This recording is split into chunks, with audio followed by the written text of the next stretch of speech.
প্রতিদিন তোমার পিছনে আল্লাহ তাআলা 18 লক্ষ টাকা খরচ করেন। তোমরা জানো আমরা প্রতিদিন 30 থেকে 32 হাজার বার শ্বাস প্রশ্বাস গ্রহণ করি, 30 থেকে 35 হাজার বার শ্বাস প্রশ্বাস গ্রহণ করি, এবং প্রতি মিনিটে 7 থেকে 8 লিটার আমরা বাতাস গ্রহণ করি, এবং প্রতিদিন প্রায় 10 থেকে 12 হাজার লিটার, বলা হয় থাকে এখান থেকে 550 লিটার পিওর বাতাস আমাদের ফুসফুস গ্রহণ করে। বলা হয় থাকে এটাকে যদি সিলিন্ডারাইজ করা হয় এটার মূল্য হবে 18 লক্ষ টাকা।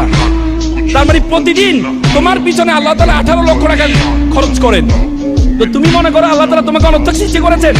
আল্লাহ তাআলা তোমাকে অনর্থক সৃষ্টি করেন নাই।